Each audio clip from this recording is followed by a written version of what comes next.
as data and privacy concerns.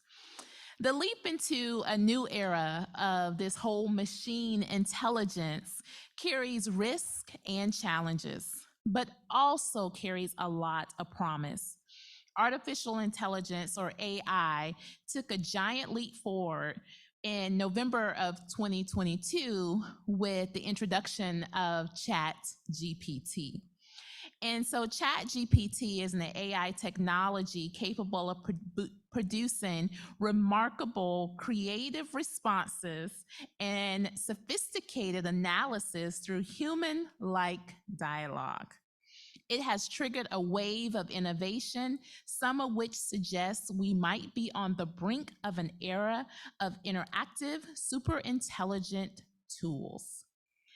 Google CEO calls AI more profound than fire or electricity or anything we have done in the past.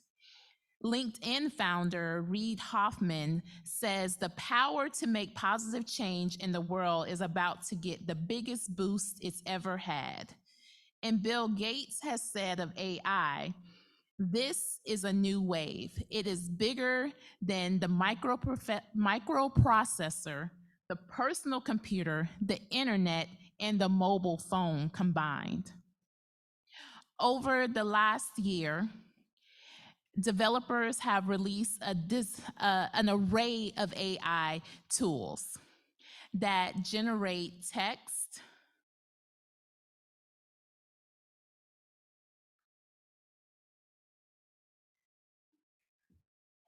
can you press for me, Erica? Thank you. To generate text, like our friend ChatGPT. I think we're on ChatGPT 4 or 5 is getting ready to come out. Also images. And so the images you see here, do you think they're real or AI generated? Interestingly enough, Ms. Wright, who will introduce herself in a few minutes, the picture that is on the black and white photo, that one, was actually the winner of one of the Sony's World Photography Award, and it was actually AI generated. And the person who entered the photo did so to see if anyone would know the difference. And he did not take the award because he said that AI should not be in the same category as regular photography. And so that just goes to show you how a photo can look very much real, like it looks real. It has a distortion of it being black and white, but at the same time, it is AI generated. And then the headshot on the other end is also an AI generated headshot. There are a lot of people that are now using them for their headshots on LinkedIn. Also, AI is generating music. And so for those who are creators, there is now AI generators where you can use text to song.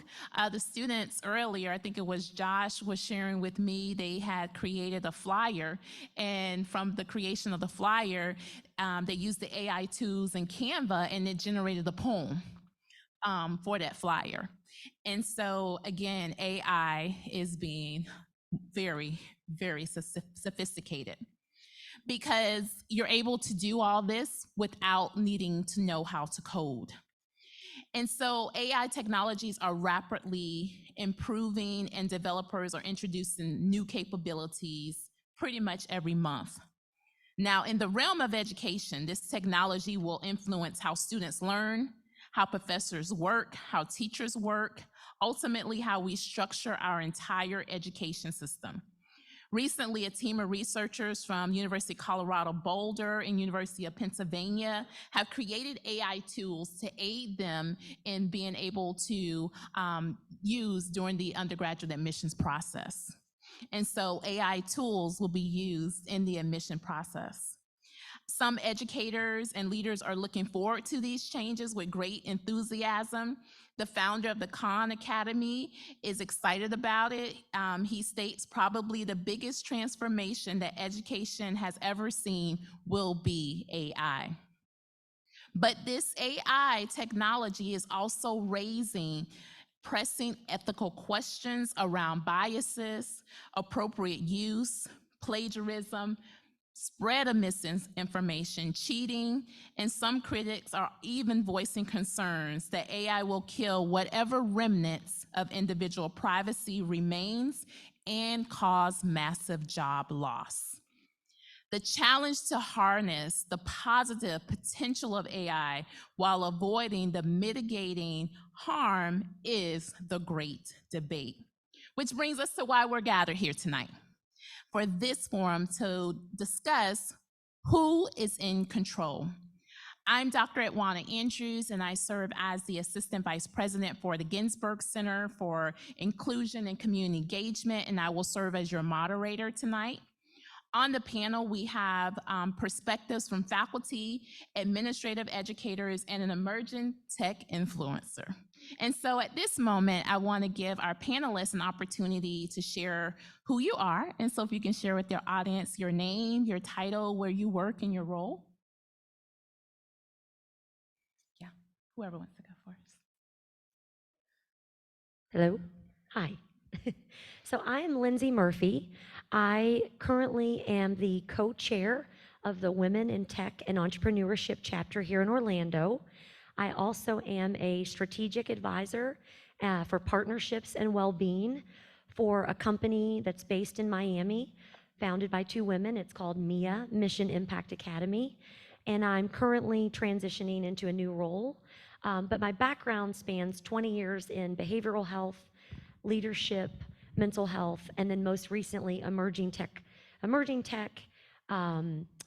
the Central Florida kind of ecosystem of what the Orlando tech community is like, and then metaverse, and now learning more about AI, generative AI, and the future of upskilling. We'll just go down the line. However you want to do it. Okay. Is that all right? All right, here I go. Hi, everybody, and I'm so grateful to be here with everybody this evening. I'm Jonathan Beaver. I'm an associate professor of ethics and digital culture here at UCF in the philosophy department and the text and technology PhD program, and I direct the UCF Center for Ethics. All of my teaching, research, and service is oriented around ethics, especially ethics and technology. Good evening. My name is Jennifer Wright. I'm the program manager with student conduct and academic integrity here at the University of Central Florida. And my responsibility is all things academic integrity and academic misconduct. That is the only violation that I specialize in associated with our golden rule. Hello, everyone. My name is Lori Pinkert. I'm an associate professor in the Department of Writing and Rhetoric here at UCF. And I also direct the Writing Across the Curriculum program, which is housed in the Center for Writing Excellence. And part of our outreach in Writing Across the Curriculum is working with faculty to think about the implications of varied technologies on what it means to write and do knowledge work in varied fields. So we've been running a series recently on AI and its implications for writing. Thank you, panelists. So my first question for everyone is, based on your perspective and your interaction, what are the benefits and the risk of AI?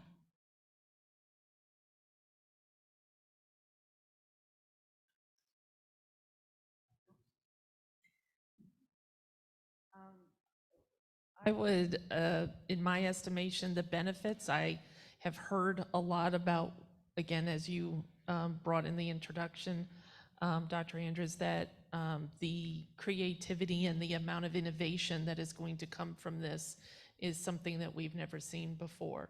I'm very excited to see where this all leads. From what I hear from great colleagues here and also at conferences I attend, that it is going to be revolutionizing many fields. So I think it's going to have a great benefit moving forward. The risk, as there is with risk in anything, is how is it going to be used? We always have to consider ethics and unethical behavior in association with anything. As we are in the infant stage of all of this, in trying to see how people could choose to use this in an unethical manner. To piggyback off of that, I think one of the other greatest benefits is getting some of our time back, which time is the most valuable, precious, and expensive thing that we have. And so if we're able to look at this, even from a personal standpoint, where I really have been positively impacted and see a future of great benefit for everyone, is gaining back some work-life balance, some academic life balance, being able to use this to enhance well-being, and being able to take different industries and instead of focusing on a reactive standpoint and looking back, we should have done this, we should have, we should do this, being very predictive and proactive, which will save lives, will save money, and will really help in a lot of positive ways. And then, I think risks are just like Ms. Wright said, but it's misuse, it's validity of truth, and it's, I think the fear of losing the human touch to things is a great risk. So the balance, so a good balance and a bad balance. I know we have a new colleague who joined us on the panel. Do you want to introduce yourself too?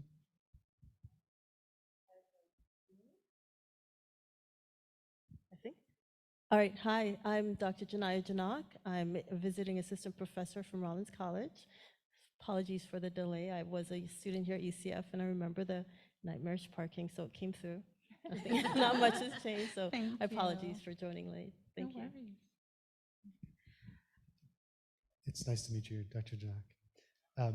I think I'm going to be the grumpy person on the panel because I hear a lot from my colleagues who know more than I do and from popular culture sources about all the potential benefits and the power of creativity and all these things. And I think I have a much more lopsided sense.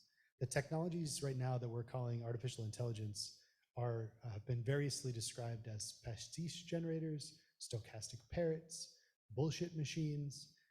They are capable of doing really interesting things, but not particularly important things right now. The thing that worries me is how fast things are moving. So ChatGPT-3 was developed around 2018, came to public in 2021, and it has, and I wrote this down so I could remember, ChatGPT-3 has about an 8,000 word short-term memory and is trained on about 175 million parameters, which is a big number. ChatGPT-4, which came out less than a year later, and I had to write this down too, has a 64,000 word short-term memory. Direct pulse from the web, is multilingual, has multimodal inputs, and is trained on 100 trillion parameters. That difference in a year between 3 and 4 is an order, many orders of magnitude in terms of complexity. And yet what's going on there still comes with the same problems, right? Problems of hallucination, of misinformation, of manipulation.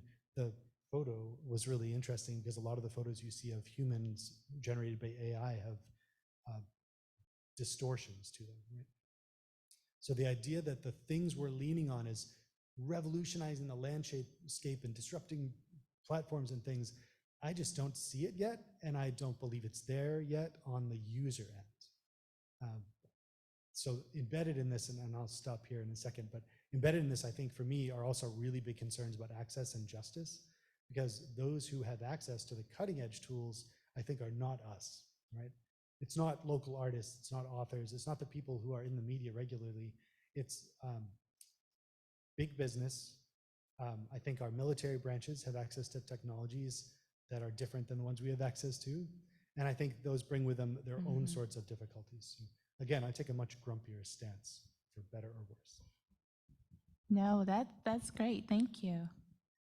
I think I would follow that, and I'll start with one of the risks that I see, and that's a sense of perceived neutrality, when it comes to AI development, AI tools. And again, I do think there's the differentiation that Dr. Beaver suggests between the average user on the other side and those who may better understand the tools and technologies, may be developing them, things like that. But I do think there is a sense of perceived neutrality, and that filters into people's use of it and not understanding what might be the implications of the data that I'm putting in, right? What might be the uses of this tool, this information, et cetera. And a lack of understanding perhaps of the limitations of the tool. So I think that's one of the risks that we have, is that again, the everyday user may perceive a sense of neutrality to the tools that doesn't comprehend the background that goes into coding the tools, training the tools, et cetera. And they may be toward good ends or not. So that perceived neutrality, I think, is one of the risks. I do think that the potential for AI tools to systematically analyze an amount of data that the human cannot is a benefit.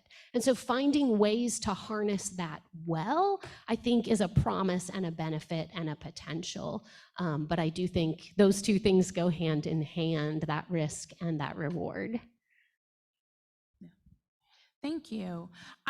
So what are some concerns you have around data privacy and ethical concerns? Go ahead, Dr. Weaver. Beaver, you were talking about it earlier. You were talking about data privacy. So please share. Yeah, that landscape for me is, so first of all, those two things are so intimately related for me, right? Concerns about privacy are ethical concerns. And the ethics landscape is tremendously wide, so we could talk about that. But just to stick on privacy, and we were talking about this just before the session too, I think in the US anyway, we're still relying on the legal model that dates back to the 1960s in the Katz test, which comes down to what reasonable people can assume. And so if you remember the Katz ruling, or if you know anything about the Katz ruling, basically the idea is a reasonable person can assume, privacy is something that a reasonable person can assume if they've taken steps to guarantee their privacy. So the case that I always share with my students, or the example is, if you were walking down the sidewalk and your blinds are open, and somebody's walking down the sidewalk and you're in your house and your blinds are open and your windows are open, and somebody can hear a conversation you're having, you have not asserted legally that you've built a reasonable expectation of privacy. Same conditions, but you've closed the blinds, you now have built in a reasonable expectation of privacy. And this is a legal standard that dates back to the 60s. That model of privacy and the value that we think it has is just a residue of that era that is so outmoded at this point. So a lot of us now are thinking about what privacy looks like moving forward. And I've got a story to tell you there, but generally I think about the way that our technologies shape our values. So the more we use technologies uncritically, the more the value of privacy changes for us. And students in the audience, it would be really interesting to hear from you all at some point about how you think about privacy. A lot of my students are totally willing at this point to give up information to digital systems for the access returned to them. And I'm old-ish, and I don't like that at all, right? I want my data as mine. I want to maintain my privacy, and I know that when I give it up, I'm not getting a fair return back. Right? And that's a very different take on my perception of privacy versus my students. And I think these technologies are shaping that for our users. And I'd rather us to take a proactive stance and think about that concept, what it should stand for, what we want privacy to mean. So I soapboxed, I apologize. No, that was great. No, I love it. I love it. I appreciate your example about privacy, and to let me know that that is still on the books and that's what's being used as to determine the level of privacy. But we've advanced so much as a society since then. Wow. Anyone else want to share some concerns around data privacy and those ethical concerns as well? I might jump in maybe to piggyback on that in terms of data privacy. One of the issues that I think we're going to encounter is compulsion to use particular tools. And as I said before, I don't know that the everyday user has the literacy that they need to understand what's being done with the data that they're inputting. And so I think compulsory use becomes a real concern for me, whether that's faculty who are integrating this into a class and requiring students to use the tool, or whether it's businesses asking their employees to use it. The conversations around how the information is used. And I have seen faculty integrating it into classes, and in some cases, students pushing back and saying, I'm not willing at this point to turn over my information to this tool, to this chatbot, et cetera. But what is the recourse for the student if they really don't want to? And in some cases, you all may be using tools. It requires you to input your phone number to get certain access. And so you have given them that personal information that we would perceive as personal. So these questions about free access, I think we have to mitigate with conversations about my information is my payment to be able to use the tool. And so I maybe balk a little bit at the notion that it is either free or that everybody is using it already, because I think we see the variation there. And I just want to say one thing with regard to ethical concerns in terms of text generators in particular. So I think when we use the word AI, we mean lots and lots and lots of things. In the area of writing studies, we're particularly interested in generative AI that produces text, right? So the text that can be produced by a chatbot. One of the concerns, the ethical concerns that I have there is really one of questions regarding linguistic justice. And so there are questions as to on what that tool has been trained. So whose languages have been privileged in the development of the tool, the training of the tool? What does that then mean for potential output?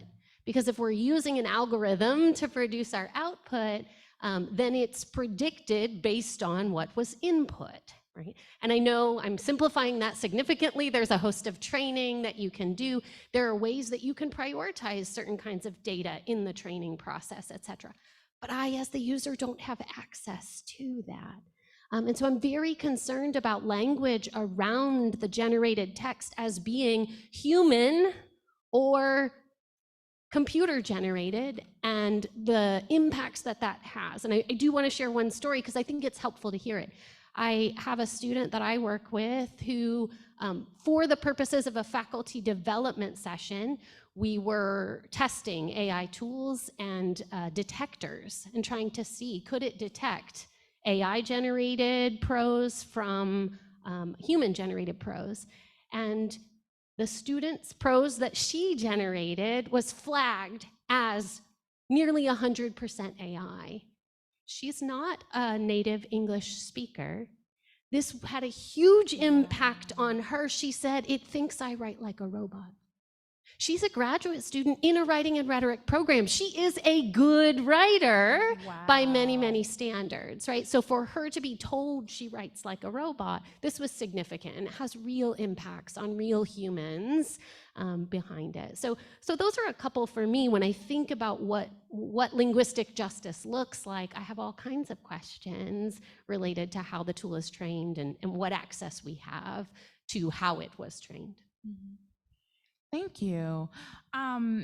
You, Dr. Pinkert, you talk about compulsion to use it, and Dr. Beaver, you talked about what does privacy look like moving forward. And just last month, the White House issued some regulations, and they identified 8 guiding principles and guidelines. Guiding principles and priorities is what they said. And so they did it in the effort to make sure AI is used responsibly, as well as that it's able to be managed by the U.S. And so a few of those principles and priorities, they said, of course, was artificial intelligence must be safe and secure. So that's your data privacy. But we all know, just because you say you reject the cookies doesn't mean they're still not tracking you. It also talked about, being, making sure we're responsible and innovating and making sure we're promoting a fair and competitive ecosystem, and that we are requiring a commitment that will support the American worker and not take away jobs. And it also talked about the federal government should lead the way to global, societal, economic, and technological processes. And so those were just a few of the guidelines. And so as a country, we have these guidelines and principles coming from the White House. Let's kind of talk about education now. And so for our faculty, how has AI impacted the teaching and the learning process?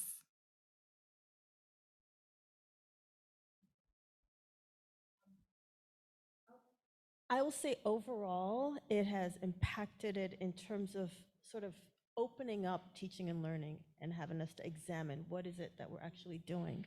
Because a lot of it has been rote, has been traditional. So I applaud what AI has done to teaching and learning, because it's had us look at, okay, what is teaching about? What is learning about? I heard something really impactful from a dean at Valencia. He was teaching professors, how to be better professors, and he's a EDD. And he said this really profound thing to us at the beginning. He said, "You're not hired because you're educators. You're hired because you're experts in your field." And I'd never heard that before. We have been teaching based on models that are based on, the instructor sage on the stage model, and have been moving gradually towards a more learning centered. So I think AI and this time has allowed us to sort of explore what we've been doing and start to challenge ourselves to do things a little bit differently, because now we have a computer or a machine that's doing a lot of tasks that we would have done before, would have taken us a long amount of time, but now it's being done split seconds. So now it's like we have to ask ourselves, okay, what's next? And challenge ourselves. So I think it has been improving creativity in a certain way and allowing us to put mundane tasks aside and now focus on how do we be creative and how do we innovate even more in this space.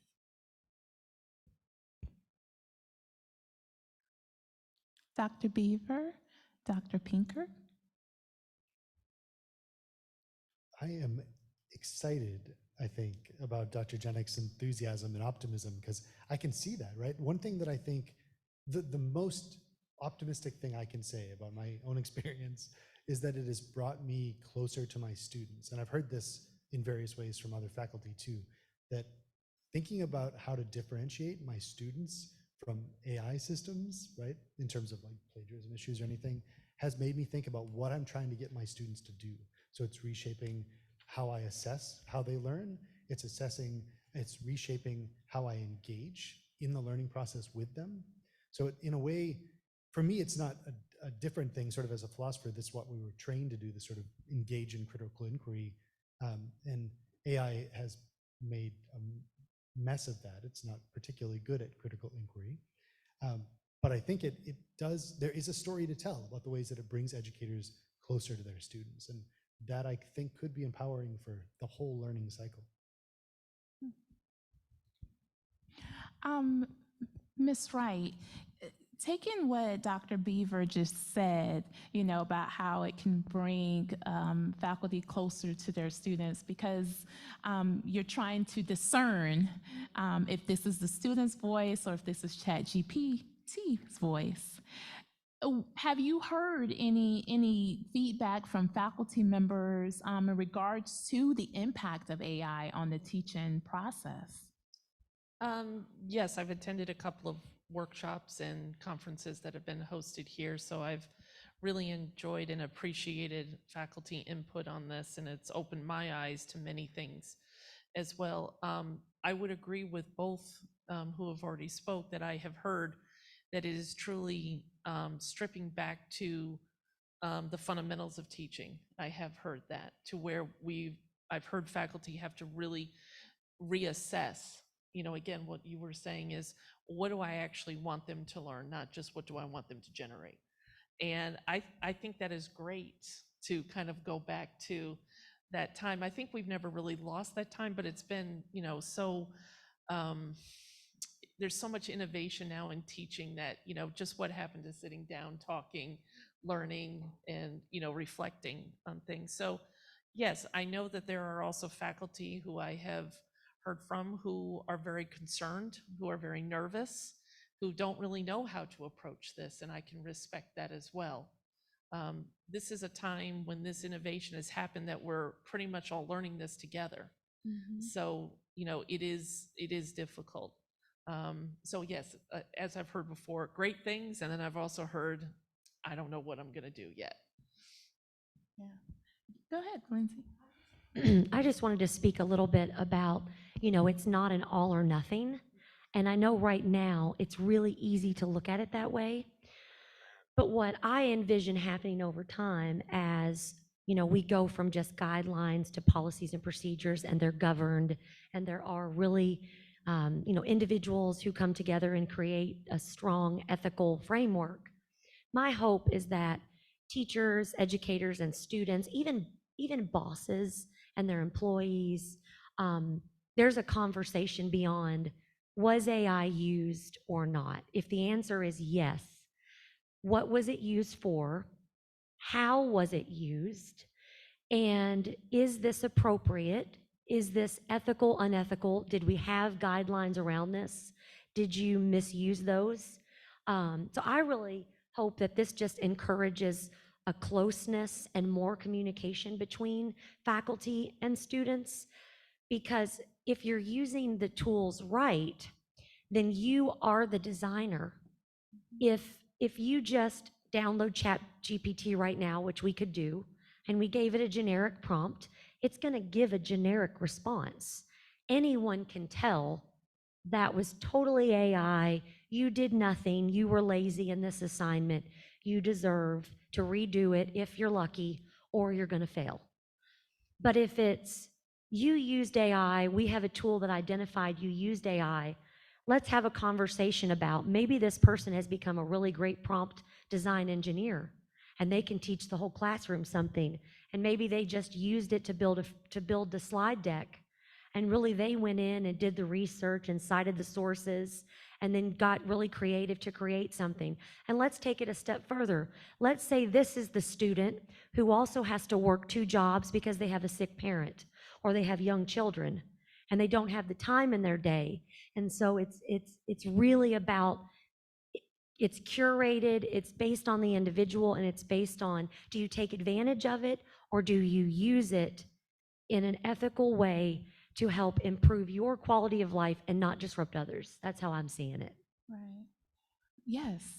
Just to add on, I'm totally on board, but I think there's a contingency built in there too, that to use a tool ethically presumes that the tool is either neutral or already ethical.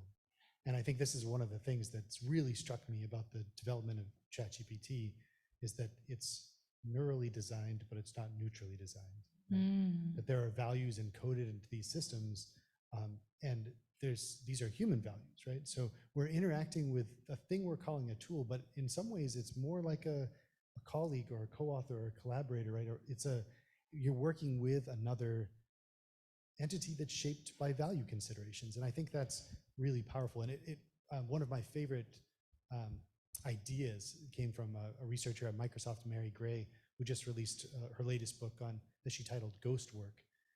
And her takeaway, her message in that book is that all of our large language model infrastructure is built on the back of human labor.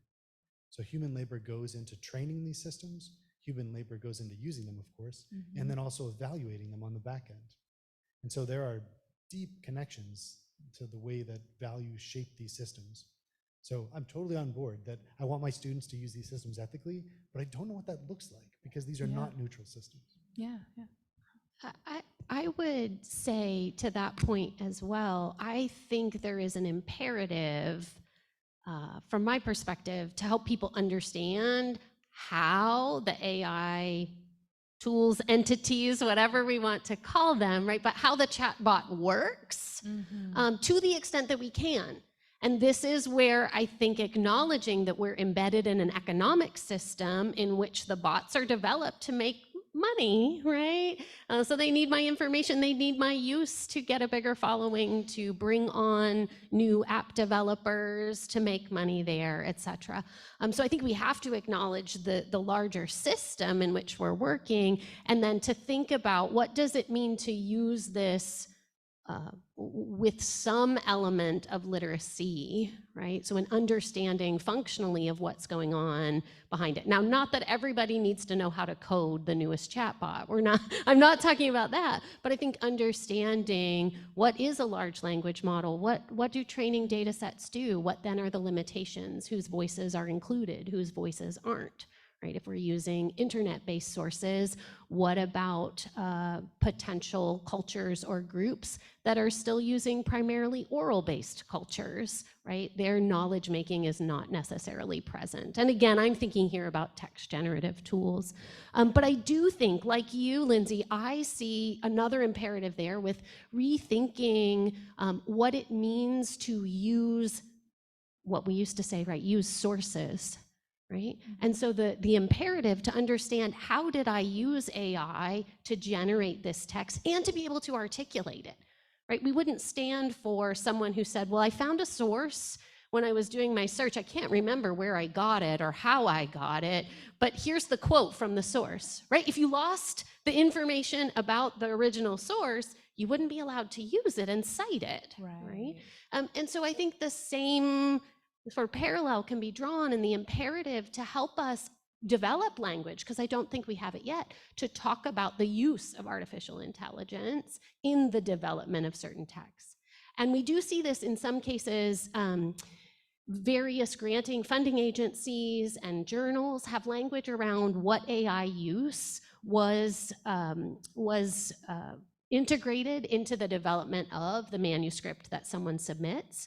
And so there's questions about what was the tool that you used, how did you use it, right? Which sections, those kinds of things. And so I do think that's important, and that helps us to critically think about this intersection between our own generated text and maybe the chatbot generated text. Yes. Thank you, Dr. Pinkert, for explaining how utilizing this, we still need to use those critical thinking skills that we would probably be taught, not, there was not ChatGPT or other tools or whatever. Did any other faculty want to add anything in regards to how do we emphasize critical thinking skills with this in the learning process, in the teaching process?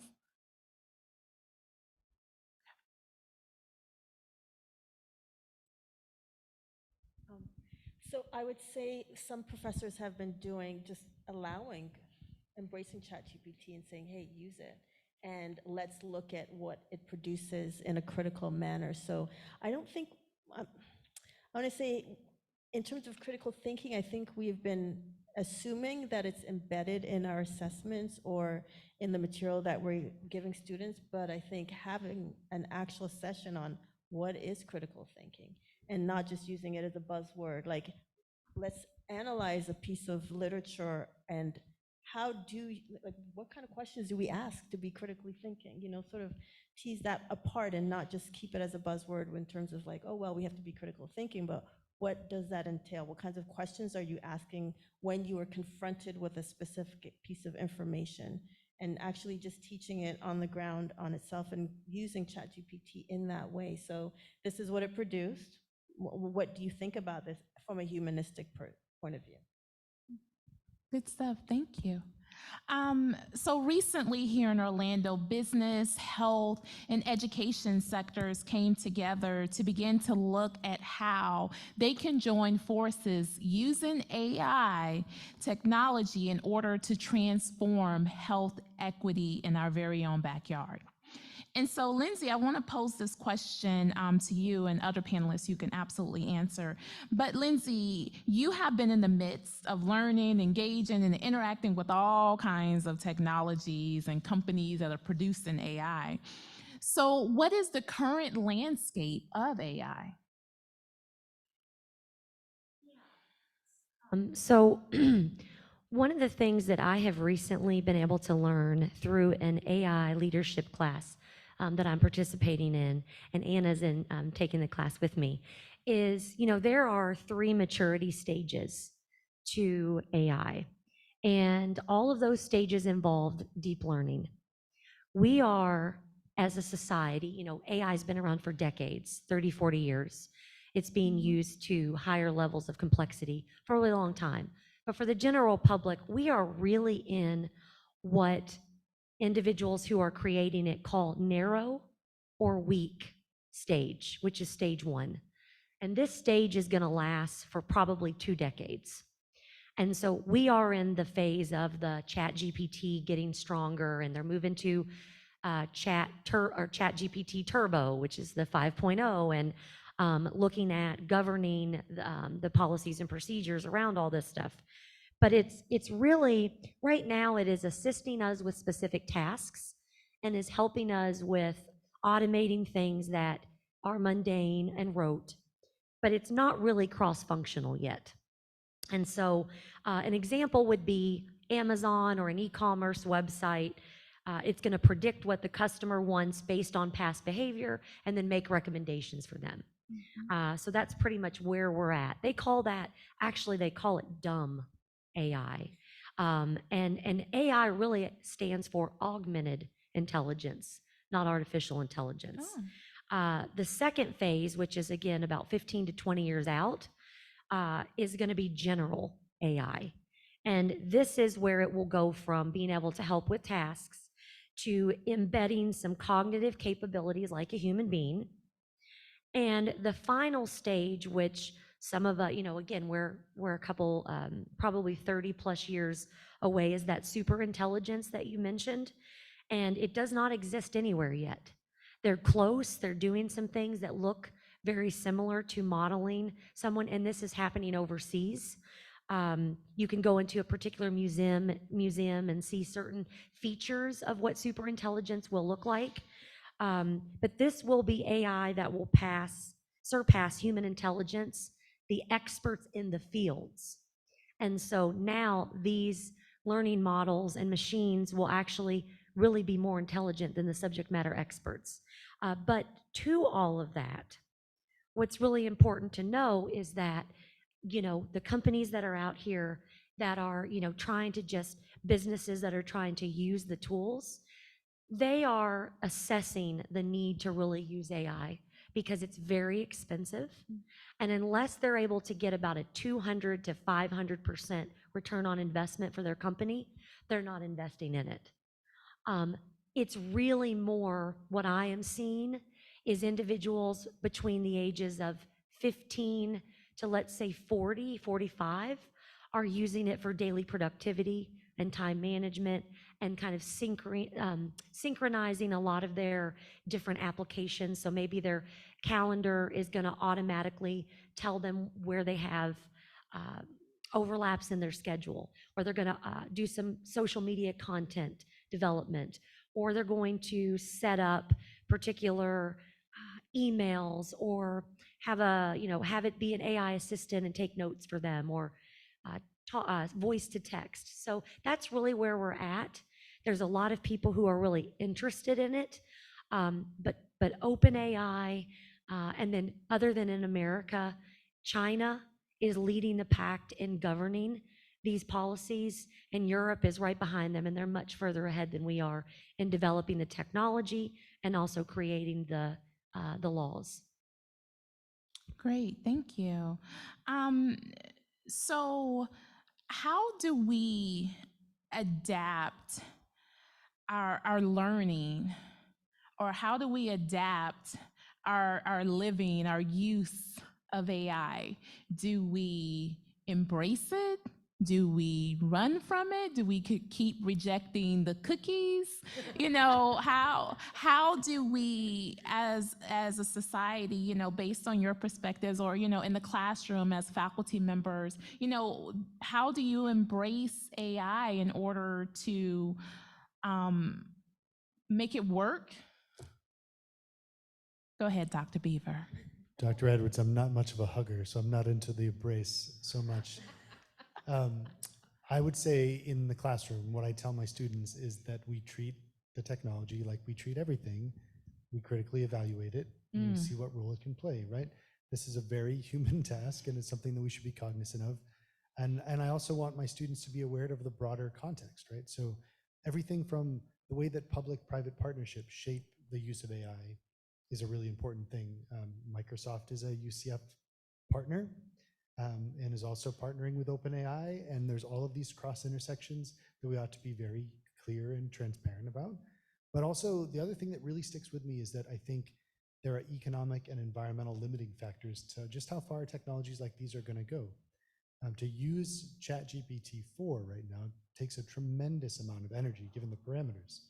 So there are environmentally limiting factors too. We can only produce so much energy, produce so much, everything is grounded on material conditions, right? So there's an energy cost to using AI tools. And I think at some point that's going to be the limiting factor, I think. I'd be really surprised if we reach a point of what philosophers have called artificial general intelligence, the sort of super intelligence that I think Lindsay's mentioning. I'd be shocked if we get there.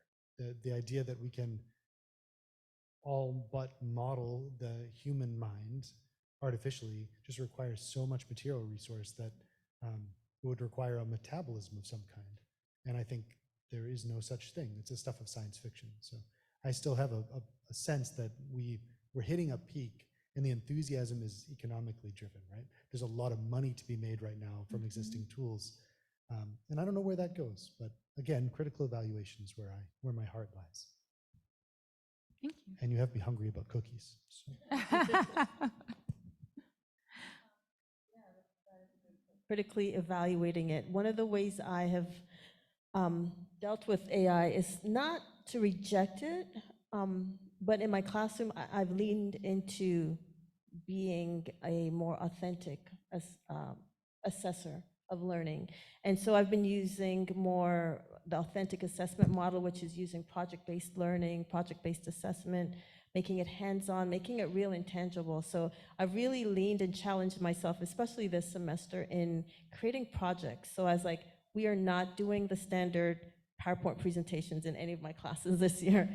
So I'm teaching, for example, a sociology of music class, and before designing each class, I was like, how can I make it active and social?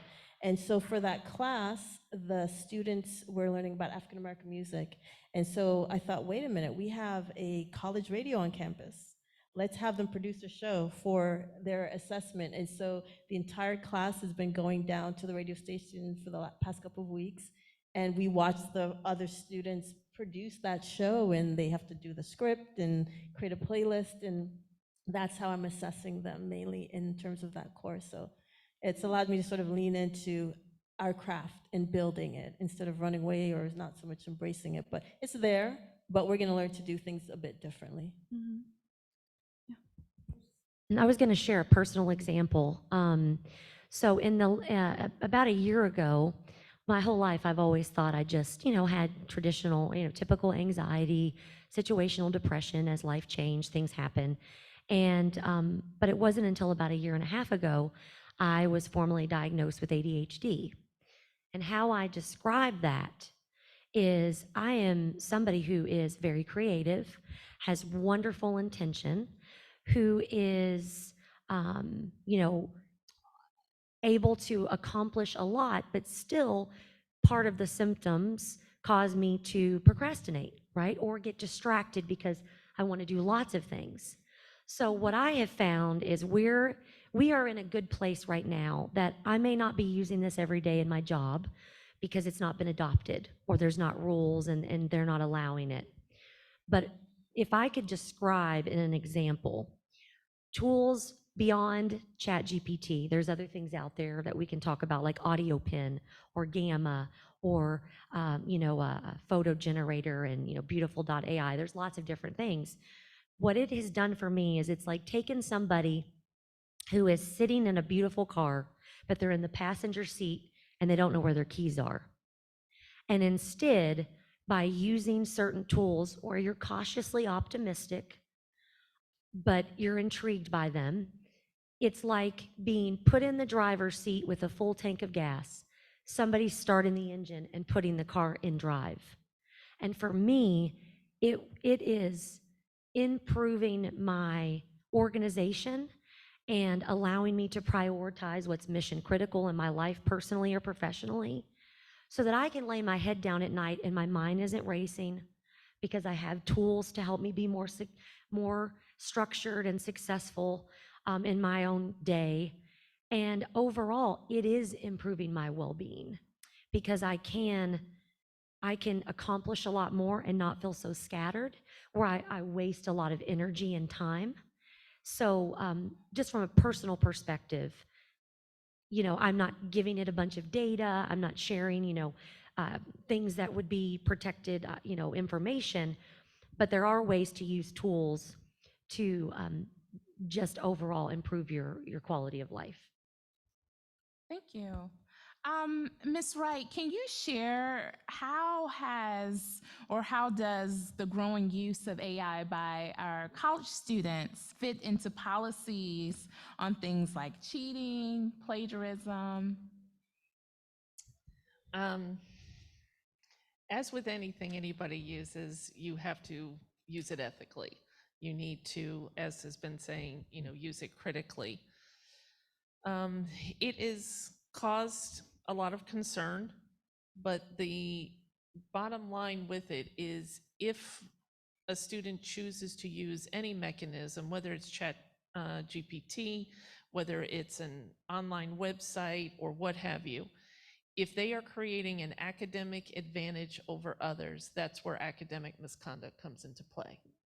So if Dr. Beaver's class, and he says, here are the restraints and boundaries that we have for this particular assignment, and it is not to be used at all, and a student uses it, that's unauthorized assistance. So we have to go ahead right now as students. I really advocate for students to advocate for themselves in the classroom regarding boundaries around AI and other websites or whatever it happens to be. Ask the professor, what do you think about ChatGPT? Is this allowed to be used in the class? If so, what are the limitations? What are the boundaries you have with it? Where can we not? And I don't think that that is a bad conversation to have. I think it is necessary to have. A course syllabus is going to go only as far as it can, because students know that course syllabi now are, almost to 30 pages, and they can't possibly put every single incident that could occur in there. So advocate for your own use of these things. Each professor has their own thoughts on it. That's the beauty of being on a college campus. You can have those differences, but you need to advocate for yourself. It is becoming gray. It's also a gray area in many cases. I was working with a faculty member not too long ago who said, what are your thoughts on this? And the situation was, a student submitted written work. The professor was a little bit concerned about parts of the answers and was like, I just don't really think this is particularly the student's voice. And bigger than that, it didn't truly answer the question, and there were hallucinations possibly within the answers given. So spoke to the student, and the student said, yes, I used AI. But here's the thing, I used ChatGPT, but I entered into ChatGPT the brainstorming that I had for the assignment. But I couldn't get to the word count that you required. So I put my work into ChatGPT and kind of said, expand more for me so I could get to the word count there. So there's a conflict, there's a conundrum. The student put their own work into ChatGPT. It assisted in enhancing it to get to a word count. Is that academic misconduct? That's a question, and that's where that's going to stay with it. So it's those are the things.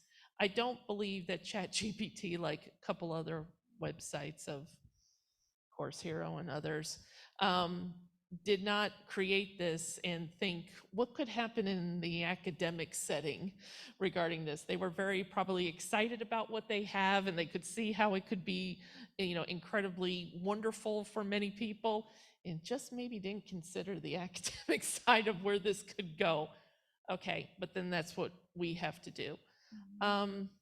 Again, I also say for students, when they're doing their work and all of it, and it comes to what you said about, you have to make sure that you are keeping track of your citations. You need to keep track of where you found this information. Because if a professor should happen to say, I want to talk to you about this further, do not take that as an indictment of being a cheater. Have that be the opportunity where you get to say to the professor, I understand in this day and time where there's things that you might be considering, whether it was me, whether it was not, but let me go ahead and tell you about my process in completing this assignment. Let me tell you about, this is where I found the citations. This is where I went on the internet. This is how I put this together. And I think if you can have that comprehensive, robust conversation, things should probably work themselves out. But we have to advocate for ourselves on this. It can't just be a student sitting back nowadays and just saying, well, I'll see how this goes. You really need to be taking care of your own education when it comes to this. We're still, again, in the infant stage of it, so we're going to see how much more this goes. It's difficult to have a university policy that would be able to blanket the entire campus in all curriculum, in all classes. So I don't think we're going to be headed towards that, but we're going to be doing a lot of awareness for students to make sure, again, you have to know, how did you do things? The one other thing I'll say really quickly that went to what you were saying earlier as well about the authenticity of somebody's voice. I know in this day and time, students are feeling a lot of pressure to be the best, to be very successful, that they have to achieve things. They have to be number one. They have to get into the best graduate programs. They have to be the best in this field in order to reap those rewards. That kind of mindset is where you can get tripped up with something as easy as ChatGPT at your disposal. So in putting into ChatGPT something where you're saying to yourself, if I make this sound so good, Dr. Beaver's going to give me an A.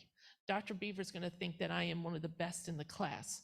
That's going to go ahead and have this snowball effect. But if Dr. Beaver comes to you and says, this was a very incredible, dissection and analysis that you did here in this assignment, tell me more, and you can't articulate what that is, that's a bigger problem. And that's where people are going to get found out with these things, is if you cannot yourself be able to discuss what you put down on paper. Dr. Pinker, I saw you. You want to say something? Yeah, well, I was going to say I've been leading workshops with faculty about how to articulate expectations, because I think that becomes really important. And so I think this can be useful for faculty who are, planning expectations in the classroom, and also on the inverse for students who want to know what the faculty's expectations are, whether or not they've articulated them. And so we've been talking in those workshops about questions like, what do you mean by AI? Do you mean ChatGPT? Do you mean Grammarly? Right? So AI means a lot of things. What do you mean? What do you mean by use? Can I use it as a study buddy where I'm putting in questions, right? I'm prompting responses. I'm asking it about, take the perspective of this philosopher and let me have a conversation with you, role playing. That's very different than asking it to generate my paper. So I think use means something different. How should I indicate use? So how can I be transparent in my use? Thinking about those moments for learning. What's the big goal of the assignment, et cetera. So I think those could be useful for students, for faculty to think about as they're articulating their assignments and putting those forward too. Thank you. So want to wrap up with two questions, and I technically have 4 questions, so I'm trying to combine them into 2. But let's see, because you all have been doing a great job with sharing some amazing knowledge, and I want to know, what gives you pause and what gives you hope when you consider the integration of AI in your world?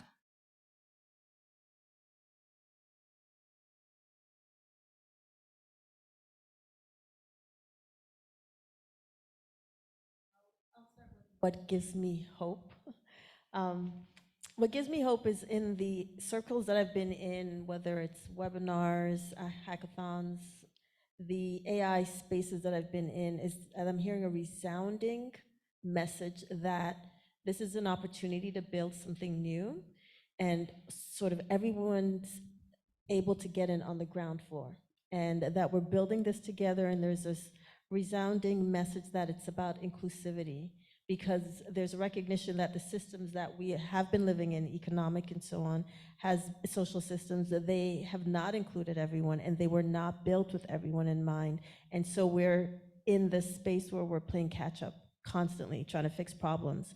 And so it's hopeful to hear that, hey, going forward in this new space, we want everybody included, we want to hear all voices, and the idea that if we don't hear all voices, we're not building the correct system. So that's been giving me hope every time I hear that.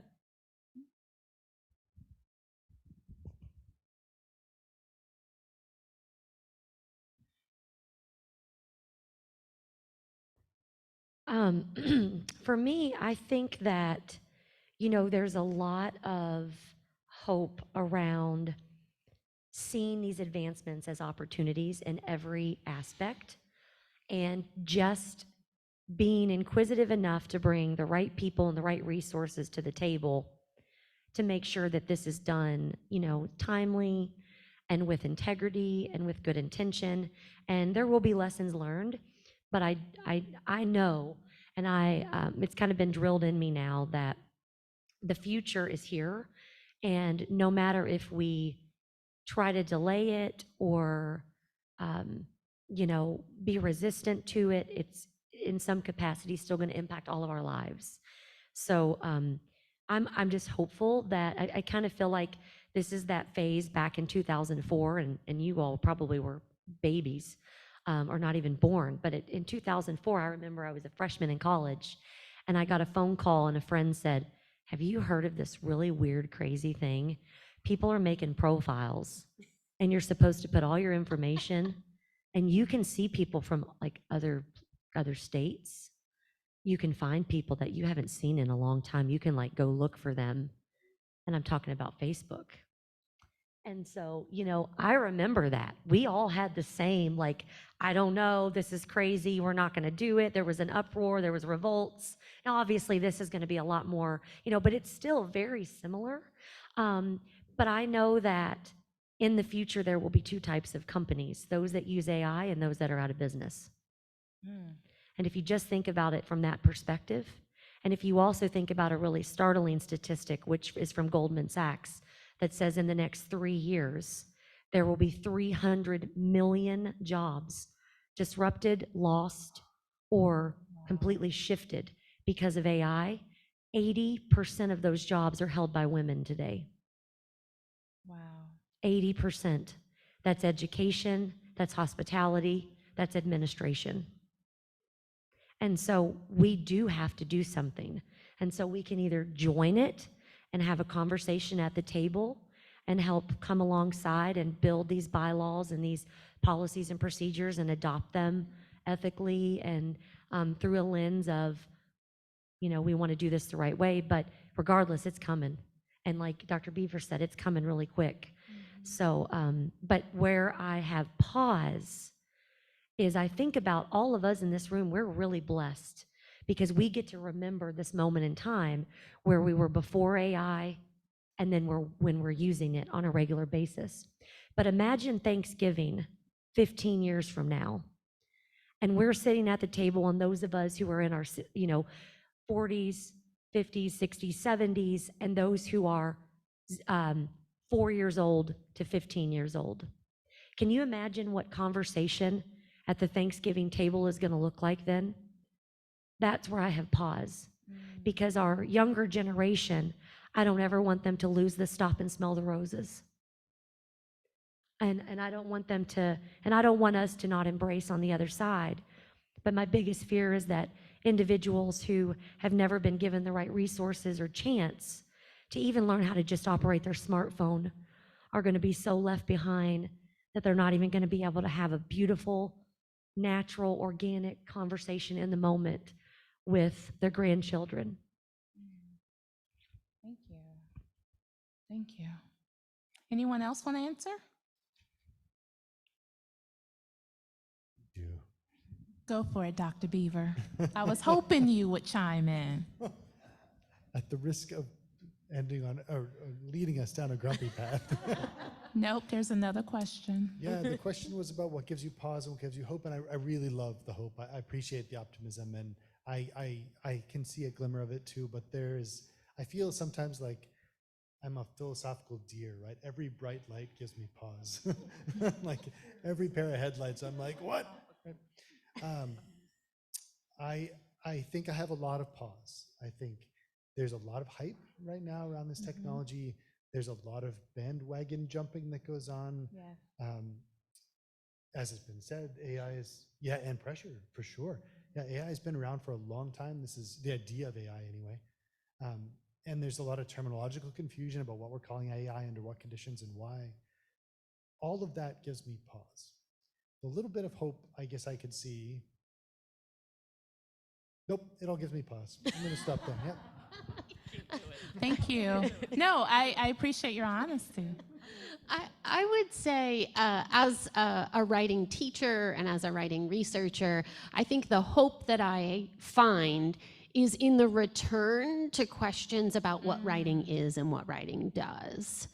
And I think that is really powerful, because I think if we get the time to get the conversations, and I think that's one of those questions you asked earlier about how do we embrace it, or if we do embrace it, I think one of the challenges is finding the space and the time to have the conversations we need to do, or to do the learning that we need to do to understand the tools, the landscape, et cetera. But if we get the space to have those conversations, I think it will bring us back to some of the fundamentals we know about what writing is and does for humans, right? And so if we trace this long, many years back to some of the emerging writing theorists in thinking about the way that writing enables us to do thinking we could not otherwise do. I think this links up, Jennifer, to your point about the point of the writing in the class was not so that the professor could read the good answer, right? The professor could go and read the good answer somewhere else.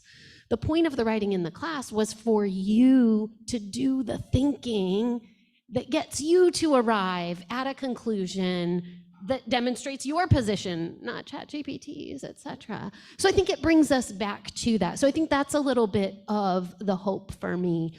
One of the pauses that I have, and I don't yet know what to do with this, so I'm thinking with you all and learning with you all here today, is that I think AI is really complicating our notions of expertise. Yes. And I think that that is really complicating all of our notions about what information literacy means. Because when a tool like ChatGPT generates a response, I don't know on what sources it's been trained, and I can't trace the credibility of that source. And so our notions that we've tended toward in higher education and even in the public sphere, that there are certain elements that make you credible to bring information on a certain topic, I think those are really complicated when there's not a credential behind it. And so we are relying on questions about how tools are built, what data they're trained on, those things. And again, that's sometimes invisible to us as a general user. Yes, thank you. And so my final question for you all is, where can we go to gain more knowledge on all things AI or various aspects of AI? Go ahead, Dr. Beaver, lead the pack. Well, Dr. Edwards, our listeners can go to the Ginsberg Center and watch this incredible panel. Yes. That's what I did there. No, I will say to harken back to the expert question, I'm really grateful for conversations like these, because I think bringing experts together to talk in any format, but the Ginsberg Center in particular, to have these conversations is so stimulating and will mark us, I think, at a place for other people and other students and other learners to come and sort of hear our perspectives and think about their own experience and know who to engage. It's that building of collaborative expertise that I think is so powerful. You can thank me later. Thank you. A couple resources I recommend are places like the Office of Science and Technology, the World Economic Forum. You can go to, there's a really great, it's about 35 minutes, but it's Sam Walton from OpenAI.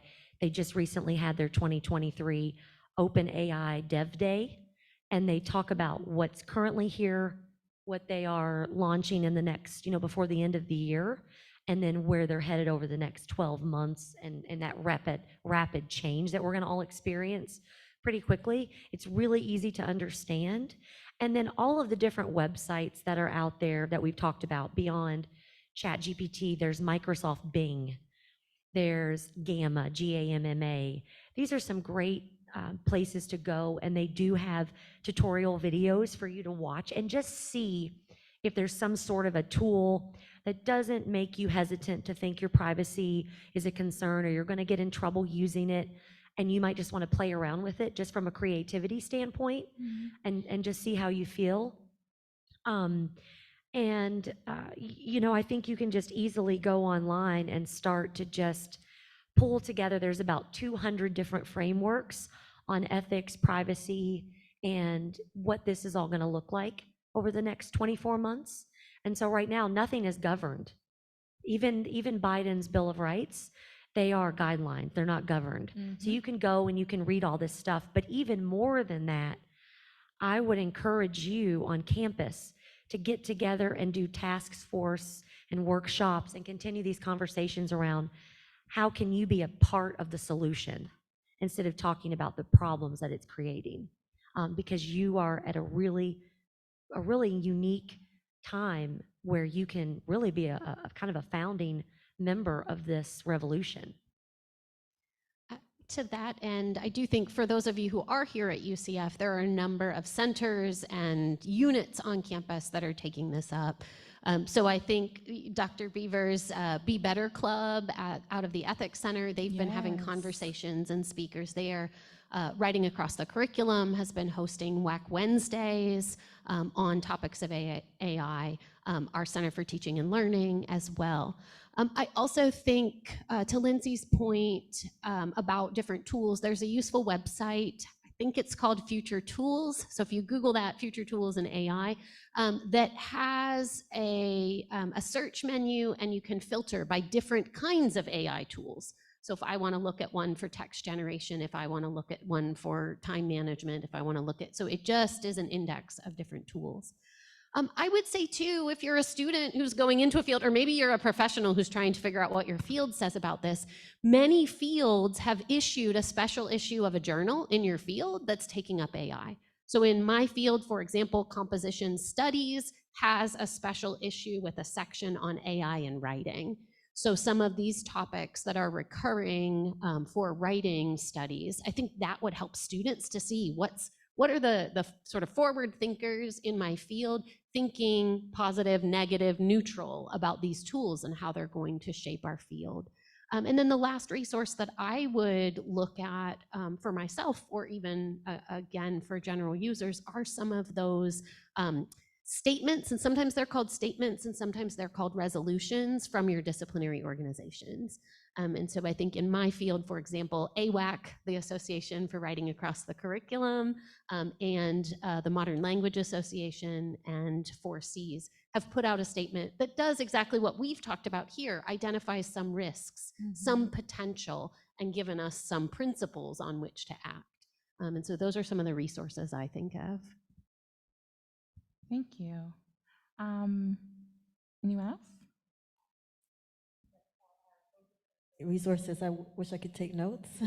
The only one thing I would add is follow people online who are leaders in the field. One person I've been following is Dr. Joy Bulamwini, who did the Coded Bias, and she just published her book called Unmasking AI.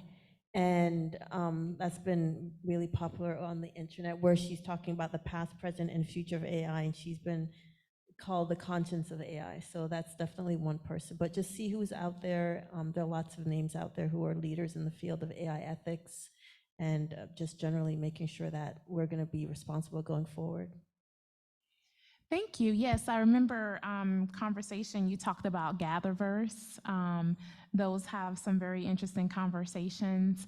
And then also, Lindsay, I know you had talked before about LinkedIn Learning has some courses on artificial intelligence. I'm sorry, augmented intelligence.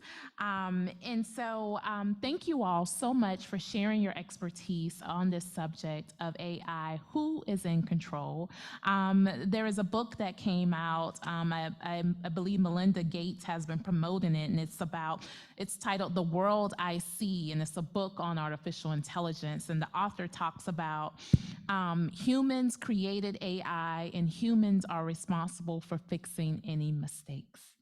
And so that is to be determined or to be continued. And so thank you all so much for attending our forum tonight. Graciously appreciate every panelist that said yes. Thank you, thank you, thank you, thank you. Everyone have a great night.